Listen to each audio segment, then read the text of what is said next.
This is John Wayne Murdoch, the Duke of Hardcore, the best deathmatch wrestler in the world, and I am drinking with Mo. Drinking at Mo, not with Mo. See, I fucked that up, but that's the CT. This is Drinkin at Njpw, where we talk about the pros of pro wrestling in the Midwest while sipping on some brews with blessed beers and wrestling. That's my scene. Death matches and lucha libre, it's also mean. I'm a straight up smart goofball, not no kiss ass. I stand tall when it comes to wrestling. I'm the king. I know every move, every fling. Get ready for a wild time with Drinkin at Mo's, where we don't quit. Drinkin at Mo's, that's where it's at. Like a power bomb, we hit hard, never flat. Fucking right, we're living the dream. Talking about wrestling, always a scream.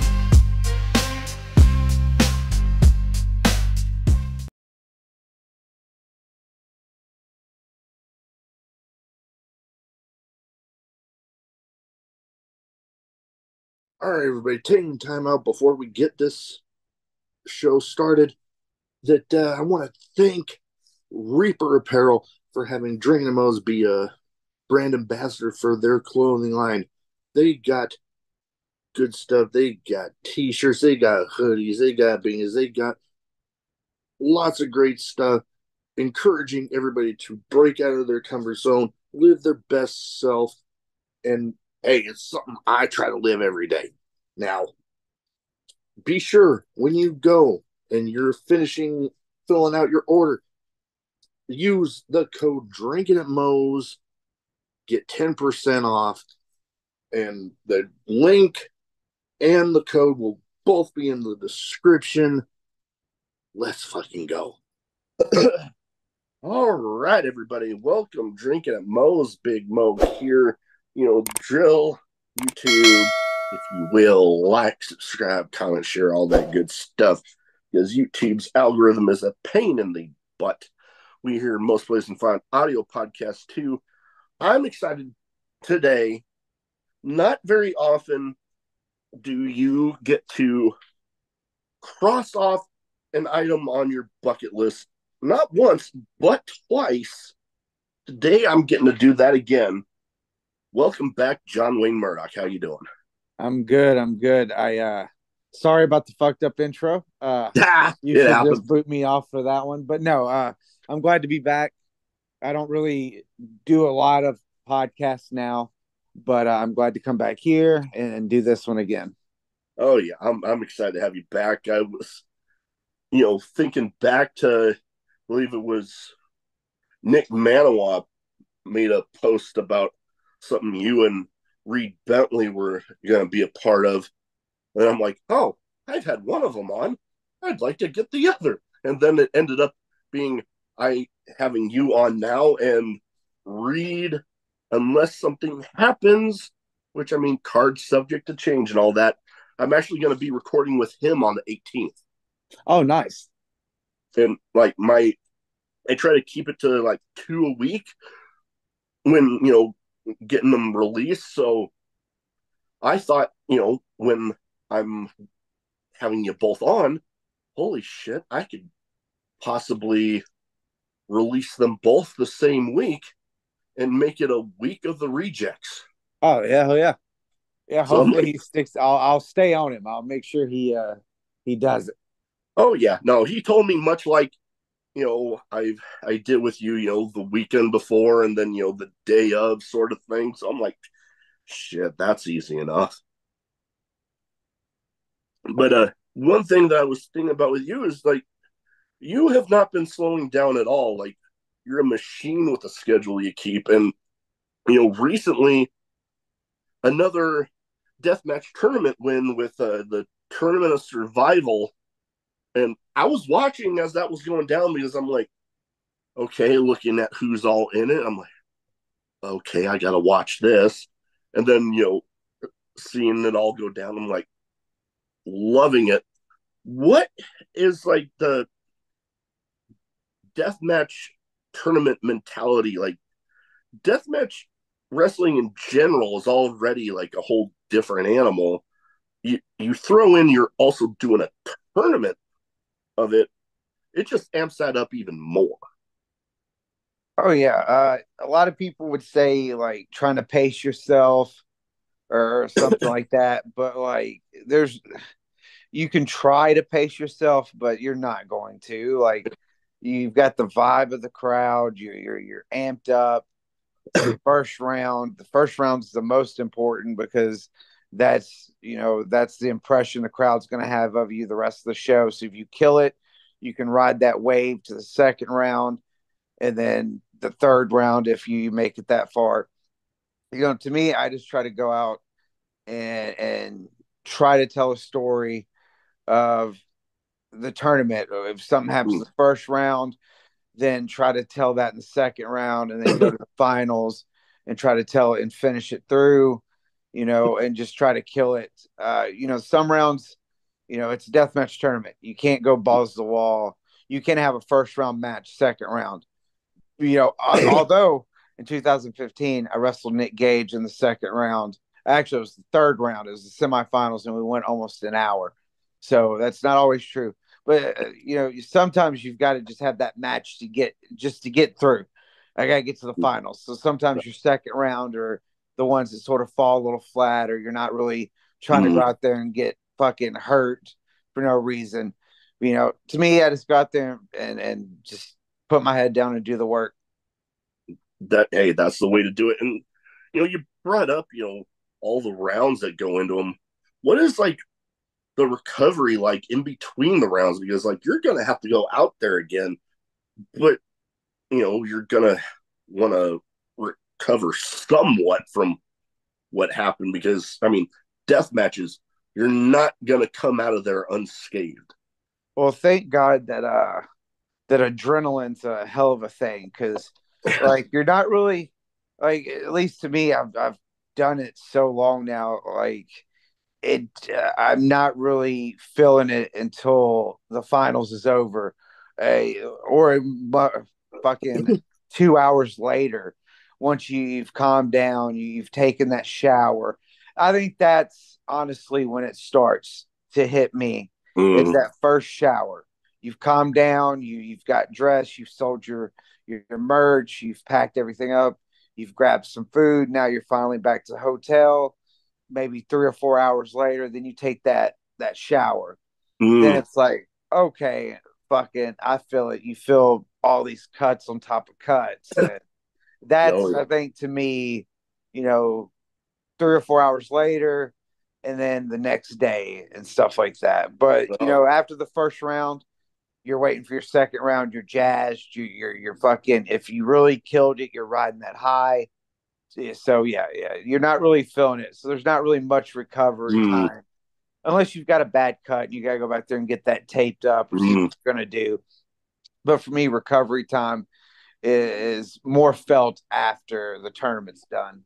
I can I can understand that, and it brought up a specific memory for me with that first shower. Because when I was in the Navy and we had to do like we had to go through this thing with the OC spray, and we had to get sprayed by it in order to even carry a weapon on board. And yeah, I heard about it, but then like I go later on that night and try to take that first shower, and like I thought I was okay before that, but no, that as soon as that water hit, it was like everything, feeling those cuts like you were mentioning, Oh yeah, feeling the leftovers of the spray was like, oh god, it burns. yeah, it sucks. It's got to be the worst part about being a death match wrestler. That and your clothes sticking to you, like the cuts, Oh, or the sheets of the bed's got to be oh, changed every night because you're just bleeding everywhere.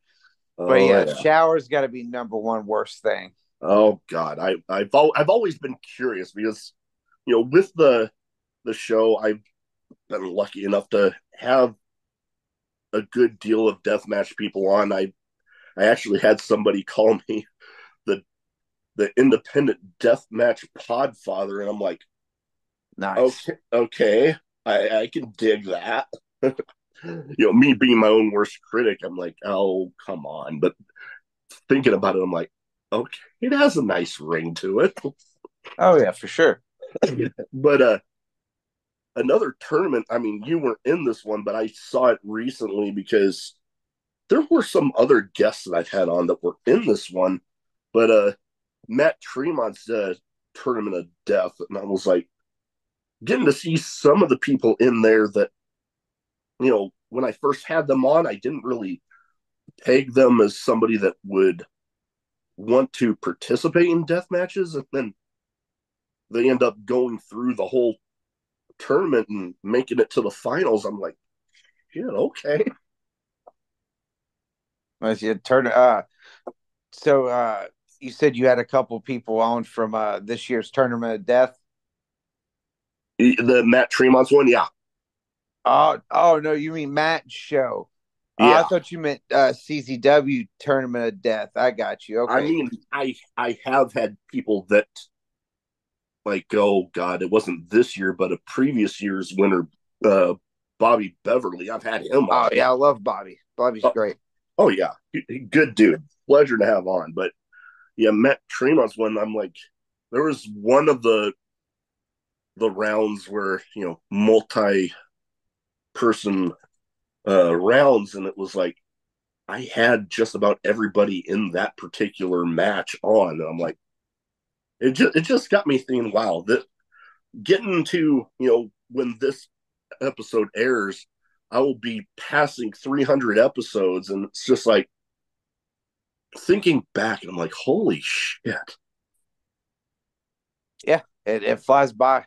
Oh, that it does. And before we go into a couple other things, I meant to bring this up before, the talking about the tournament, but this episode is, kind of a little bit of a full circle moment for me, because I remember the first time I had you on, it was very shortly after my wife and I lost our twin girls. And I don't know, I don't believe I've had the opportunity to tell you yet, but my wife and I are actually expecting again, and they are planning on inducing her around Christmas. So, you know, after the one tragedy, and now getting to, the point where it's getting very real right now. So it's all kind of a little bit of a full circle thing for me. Nice. Congratulations on that. Hell yeah. Thank Yeah, I'm pretty pumped. My wife had to calm me down from buying too many toys for him, because I was like, screw it, I'm getting this kid shit before he even gets here. Oh And yeah, that's for then sure. it was like, okay, baby shower, I'll wait until after. But now we're a little over a month away, and it's like, well, I want to get a few more things. Yeah, yeah, 100%. But another thing that I wanted to talk about in the world of wrestling is you being a bit of a world traveler. Like, I remember putting my notes together because I tried to think of stuff to talk to you about that led up from the last time I had you on. And GCW in Mexico, I was like, I remember hearing about that, and then had a match listed against Pagano, and I'm like, I remember.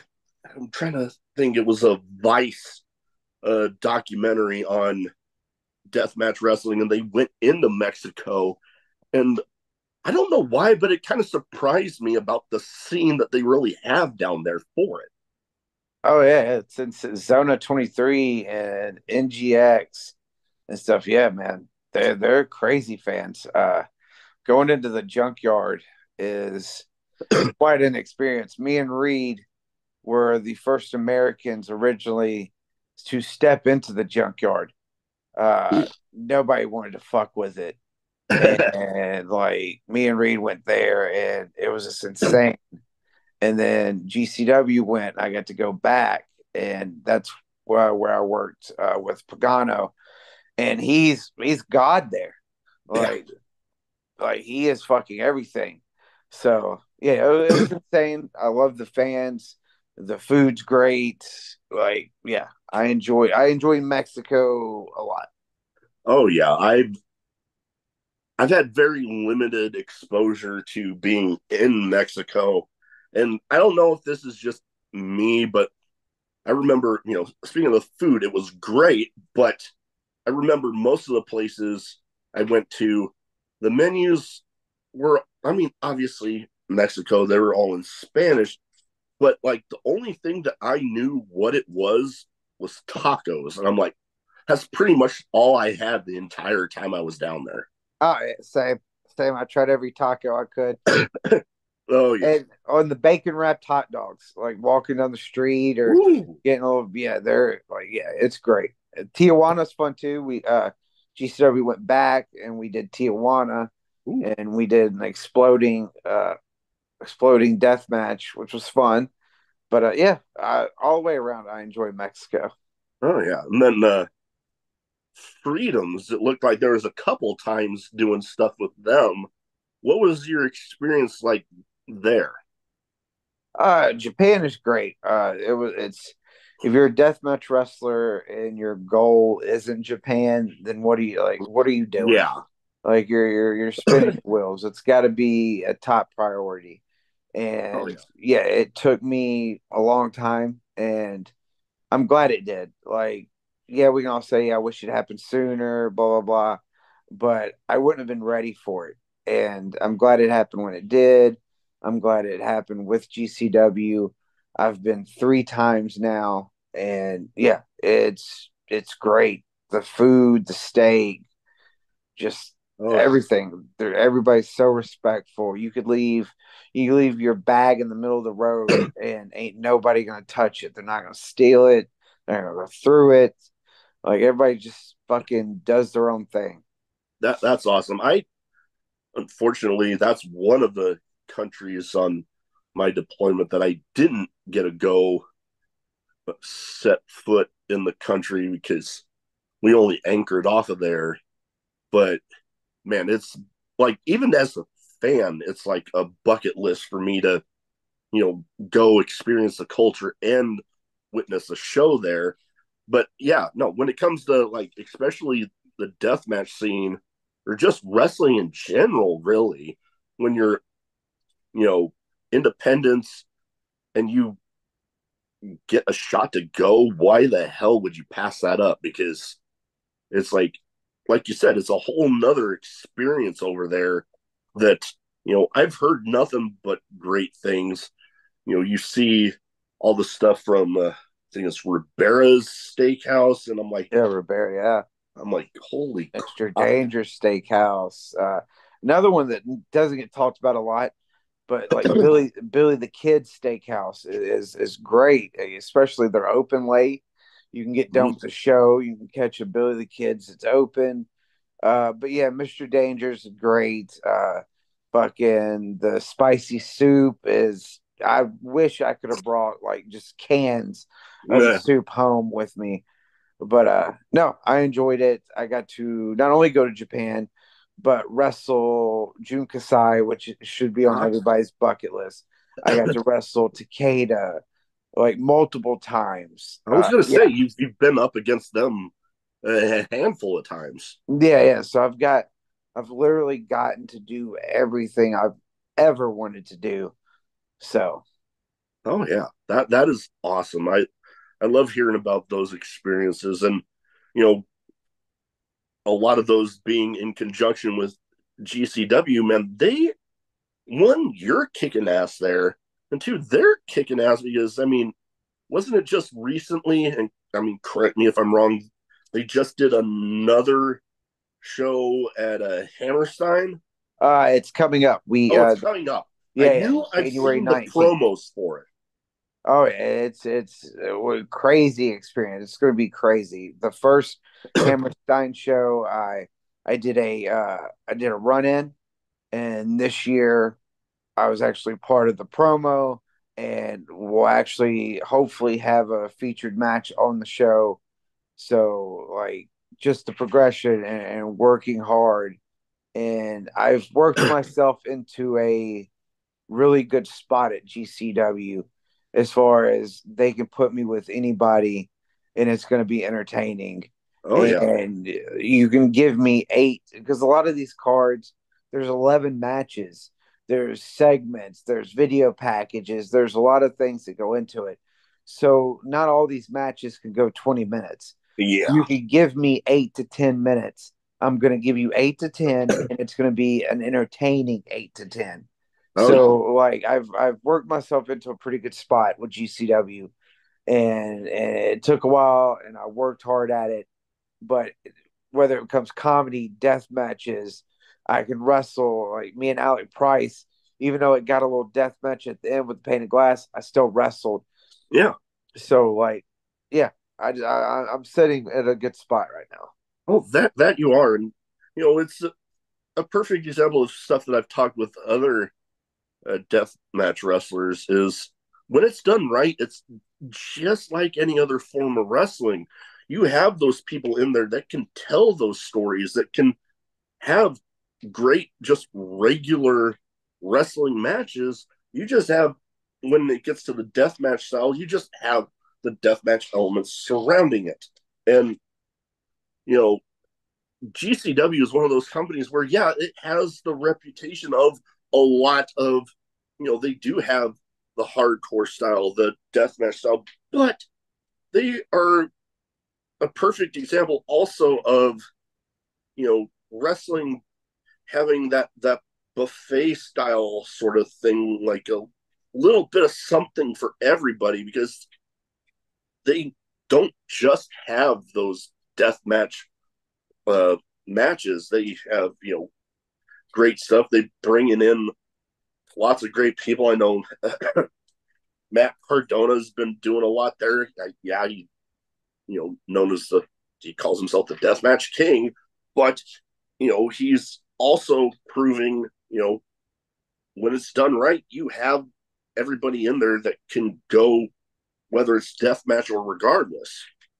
No, 100%. And like you just said about Matt Cardona, a lot of people or a lot of deathmatch guys might take offense to that, but he's done so much for everyone involved with bringing eyes to death matches, and just the fact that he went out there and did a death match, it brought so much attention to us and put this art form, in the spotlight.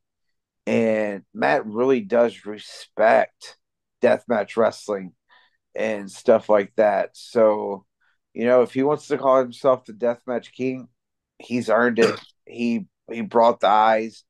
He's done a lot of things for a lot of people, Jimmy Lloyd and Oh yeah. Matt and stuff like that. So yeah, I respect Matt and what he brings to the table. And somebody that didn't have to go out there and roll Oh in yeah. glass, and he still did it. Yeah, I respect the fuck out of that. Oh yeah. And I mean, I'll try to, maybe you can see, but right next to the wrestling buddy that I have, yours, I got to meet Matt Cardona at a Revolver show a few, like, earlier this year. Got a signed figure of his that I'm rather proud of. I'm proud of my little collection I got back here. But I was just thinking that GCW has been doing a lot of traveling, like, all over. Like, I mean, just saw the stuff for the Hawaii show, and I've been telling a lot of people, I'm like, man, the closest I think they've ever come to where I'm at in Omaha, Nebraska, I think it's like St. Louis. And I'm like, as much as I would love to make that trip, me with the crazy sleep apnea that I have, the drive by myself would not be great. Oh yeah. No reason to risk that. Oh God, yeah. But I'm like, man, if they could ever get anywhere close to Omaha, I'm like, dude, I'd be there in a freaking heartbeat. I already make. I'm actually gonna be making the trip out to Revolver here on December 7th, which I'm pretty excited about. It'll actually have my second ever no rope barbed wire match that I'm getting to witness. Oh, nice. It actually has a guy that you know very well in it, Alex Colon and Dark Pledge versus the or kind of some frat boys called Alpha Sigma Sigma. And I just ass boys. No, that should be. I'm sure Alex will introduce them to the barbed wire very very quickly. Oh yeah. He doesn't Oh play around. oh oh yeah. When it comes to that, and he just seems to, especially at Revolver, just seems to be having a shitload of fun right now, which is always cool to see when, anybody in the business, when you can just genuinely tell that they are having just a ton of fun out there. Oh yeah, he earned it. He's put his time in, just like a lot of us. He's fucking traveled the world. He's put his body through fucking pure hell. So Yeah. if anyone deserves to just be able to have fun at maybe the back end of their career, it's him. Oh, most definitely. I've gotten to talk with him at some of the Revolver shows, and yeah, it's just always been a pleasure because, like, even at the meet and greets that they do before the shows, or at intermission, it's like you can just tell even off camera that he's just having fun. All Oh right. yeah, oh yeah. He's fucking funny. Oh yeah, no, he. Oh god, there was one match there that I saw where it was like,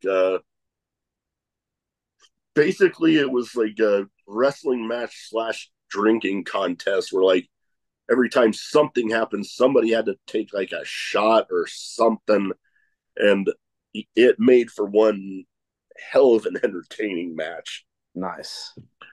And another promotion that I've been getting to get somewhat introduced to lately through having people like another good friend of mine, Peapod, and oh god, I'm feeling bad about not remembering some of the people that have been through Ruthless Pro.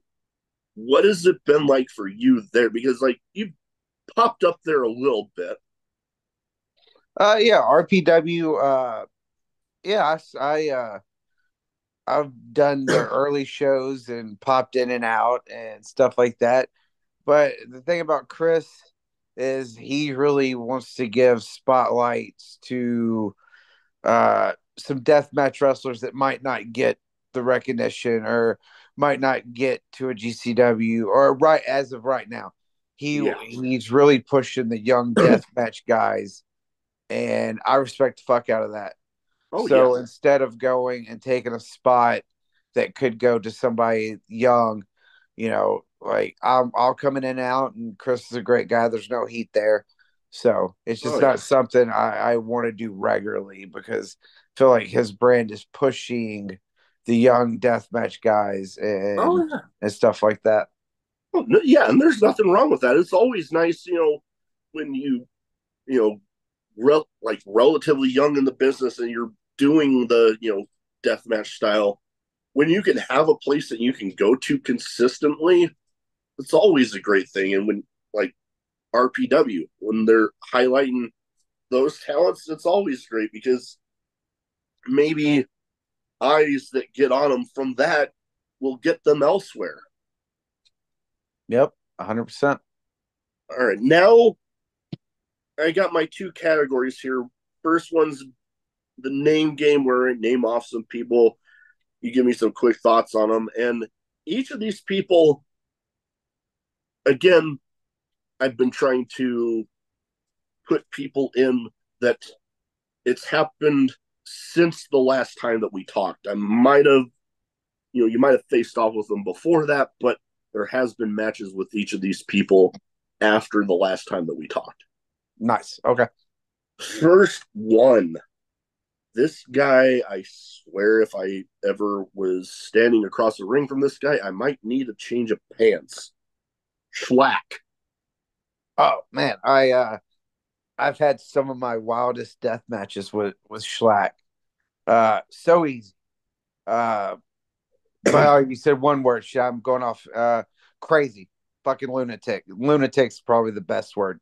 Yeah, I've watched a handful of his stuff, and yeah, I can definitely agree with you there. And I know that match in particular, I saw about the XPW King of the Deathmatch title being on the line at the Horror Slam show. And I mean, we don't have to go too deep into stuff with that company because it seems like the guy in charge there seems to have gotten himself into some issues again.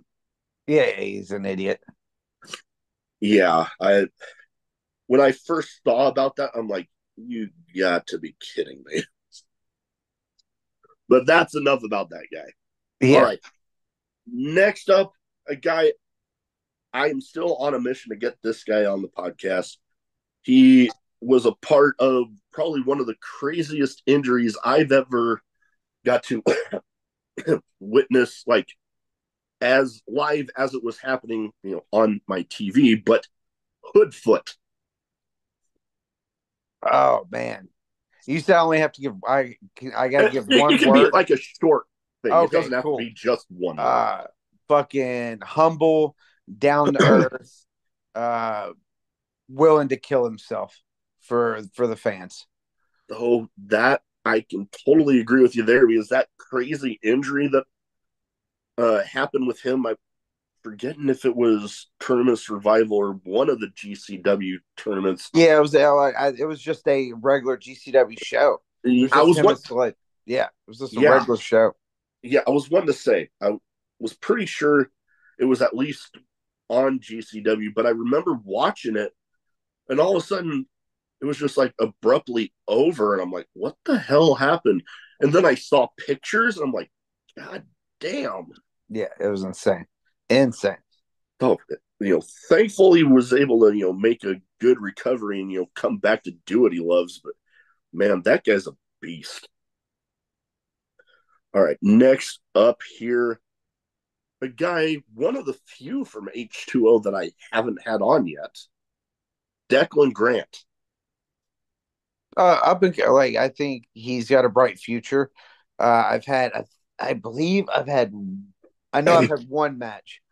I think it was a three-way or whatever. But yeah, hell of a future. Sky's the limit. He's learning under Matt, and there's no better person. Oh yeah, he's talking about people that I've wanted to have on that I haven't been able to yet. Tremont's definitely one on there, but I mean, I have had his wife on. I've had Jess Moss on. That was fun. Oh yeah, they're great.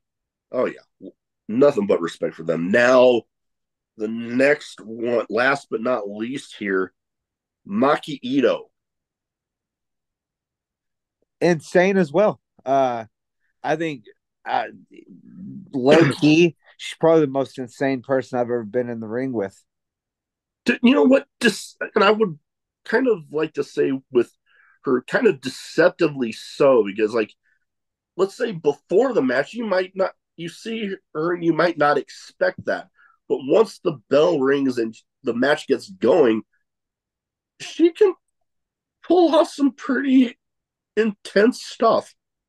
No, yeah, 100%. Like she's in the locker room sitting Indian style or crisscross applesauce, and in the corner, and then yeah, it's just insane.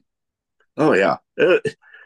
Funny enough, her teaming with Nick Gage the handful of times that they have, I kind of I kind of dug that team because I mean it's always been talking about bucket lists going into with him.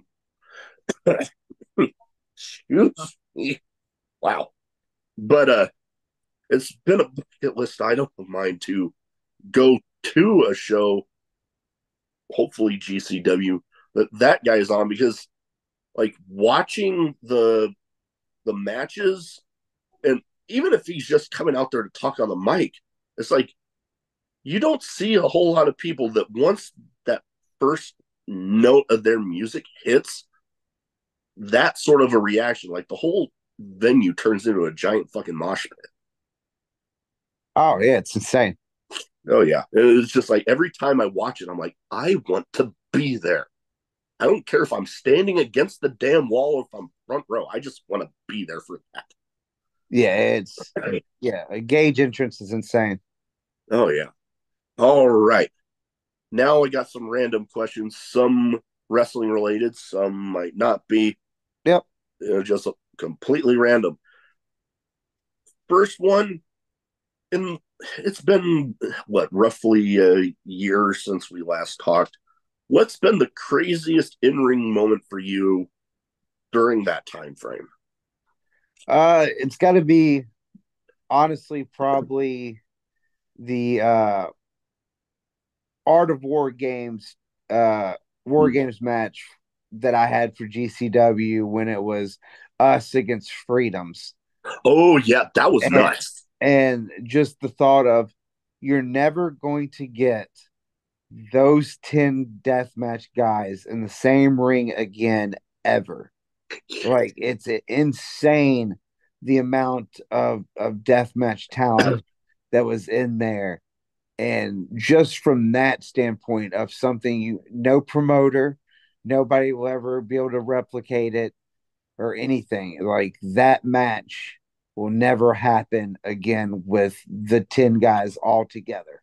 Oh yeah, that is pretty insane when you think about it in that light. That just the sheer amount of talent in that cage is just like holy shit moment before the match even starts. Yeah, 100%.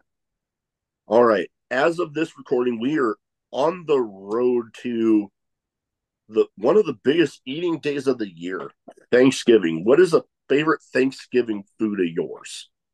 Everybody's into turkey. I'm more into a ham. I like ham. Ham's not bad. Like me, I love going to where I could have either or both, but but with my wife and her being allergic to pork, I those instances where I get to eat ham are very limited. I feel you on that. But yeah, no, if I could have both, awesome. I know, like side dishes, dude, give me stuffing or whatever you want to call it any day, especially Thanksgiving. Just give me a whole goddamn plate of it. Oh yeah, yeah, 100%. That's some macaroni, some mashed potatoes. Yeah, give me Yeah. all of Oh god, mashed potatoes and just slathered gravy all over the mashed potatoes and the stuffing. Oh, I'm getting hungry just thinking about it. it. Yeah. But yeah, I still remember my mom and my youngest sister both had to go gluten free, and the first things. Luckily, they've put it out recently in recent years for those that aren't gluten free. But that first one where stuffing wasn't there, I was like, "Can I go home now?" Oh, Like I that was, take a nap. still disappointed. But like I said, they've been having it recently, so I can't complain too much. All right, now we talked a bit about some world travels. You've been, Mexico, Japan. I believe TNT even had some stuff with you there. Where is a place that you haven't been to yet that you want to have a match in? Canada, and it should have been the easiest place to get to, You'd but think. I haven't been to Canada yet. I would love to do like something in China or fucking like I just want to do death matches where they've never seen it before and they've like what the fuck is this? Like anywhere that I can break ground or do death matches for the first time or they or try to make a scene, like that's where I want to go. That would be oh, whew. Okay. I think I recovered there. But Yeah. surprisingly enough, you brought up China.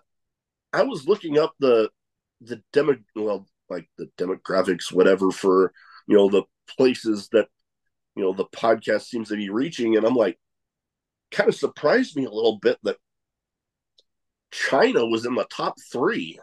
Oh wow, nice. I was like, holy crap. That, like, for a guy when I started that I never thought I'd be anywhere near 300 episodes, to be able to say that I have an audience over there was like, holy shit. But yeah, Canada, that, hell, you'd think it would be relatively easy, but I You would know. think, and it's been set up before. It's always been worse luck or something's happened. Mm, I was supposed to go 2 or 3 times and just shit's never happened. But mm. It shit happens, that God, especially with airport travel nowadays. Like, I've lost count of how many wrestling shows I've heard of where they've said, or made an announcement that, oh, so and so isn't able to be here today because of travel, whatever the hell. Airport travel just seems to be nuts lately. no, yeah, sucks. All right, next up, we talk a lot about you. Who is somebody, up and coming, whether deathmatch or outside of deathmatch? Who's an up and coming person that you'd like to put a little bit of shine out there for? Doctor Redacted. I That think that I, yeah, you want to talk. I mean, there's no comparing the two, and I'm afraid to even put them in the sentence because I don't want people to go, it's not like that. But fucking, there's nothing like a Nick Gage entrance and the energy he brings, and he comes out there. All yeah, right, but fucking Redacted carries a lot of that same energy and is up in your fucking face, and the fans are fucking, they're vibing out and they're enjoying it. The connection that Redacted has made with the fans is crazy, and I think that people should tap into that. And because sure, I mean, it's obvious that fucking he has fans. yeah. Love him, like, yeah. I definitely want to put a spotlight on Doctor Redacted. I know he's going to be doing a lot of great stuff at Pacific North Death in Portland. Oh yeah. But yeah, yeah, Redacted 100%, man. I think that he got a lot of shit early, and he might not be. It's what, and I've told him this publicly and behind the scenes, he may never be the boys' favorite. He might fucking, but he's the fans' favorite, and that's all that fucking matters. Oh yeah. Is the fans that fucking will pay to see you, or they get hyped when you come out, or they buy your merch. That's all that matters. Oh Fuck totally. everybody else's opinion. Oh yeah. No, that's definitely one of the things. If you're giving the crowd those reactions and they're paying their hard-earned money to see you, that's what matters. And funny enough, I'd have to look at my calendar again, but I know before the end of this month I'm actually recording with him. Yeah, yeah. Tell him I said hello. Yes, yes, definitely. Will do. Will do.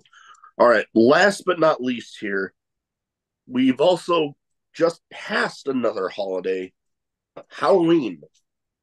And, I mean, I'll admit to having a little bit of a sweet tooth, whether it's Halloween or not. But what is a favorite, Halloween candy of yours?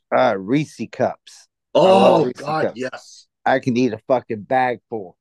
Oh, But this year sucked. It rained out this year for here, so oh, we got to do some, but it rained out. But yeah, I love Halloween.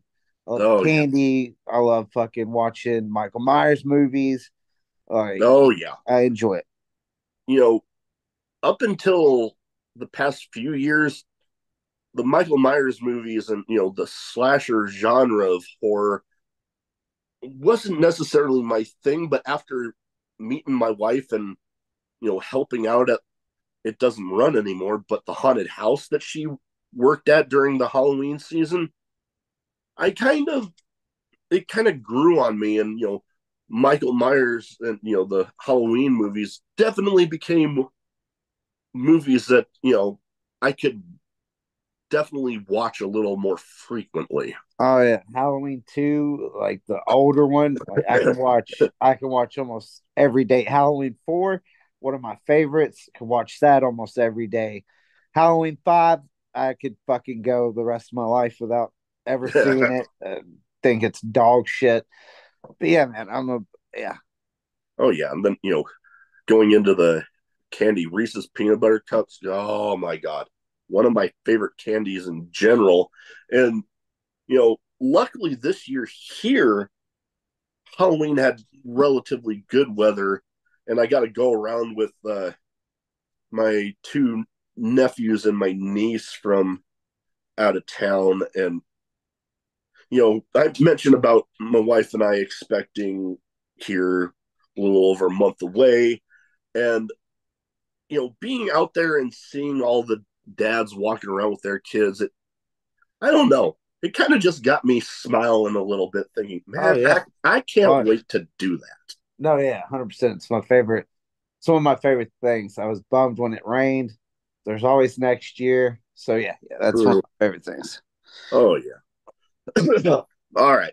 Well, that is about all I have. But before we go, this episode might air after some specific shows, but where are some of the promotions people can see you at that you want to put out there so that way people can get their eyes on them? And where can people find you social media wise, so if they don't already have their eyes on the Duke of Hardcore, they can go ahead and get them there? Yeah, definitely. This week or next week is NGI week. Mm. Uh, I'll be in Louisville Thursday, Friday, St. Louis, Saturday, Orlando, Florida. Then Sunday, I'll be doing a show for Kill Billy and in Atlanta. So that's going to be fun. Then definitely, if you haven't and if you can, definitely get a ticket for January 19th, the Hammerstein Ballroom. Ooh, yeah. Like, gotta fucking go there because like this is our redemption. Like everybody shit on the last show. We're coming back. We're gonna do it bigger and better this year. Yeah, so definitely check that out. As far as social media goes, I'm on X, Twitter, whatever you want to call it. I'm on Instagram. I'm on Facebook, John Wayne Murdoch. I think Twitter's the Duke of Rabbit King. Pretty much, you can type Mm. that in. But yeah, I'm on social medias.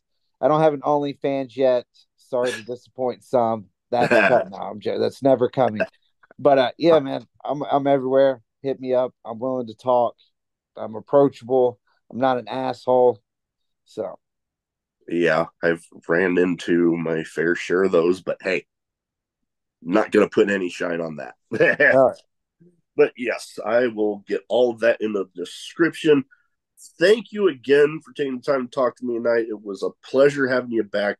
And you are, once again, you're welcome back anytime. 100%. Thank you for having me. Yeah. See, this is what happens with the fucking button.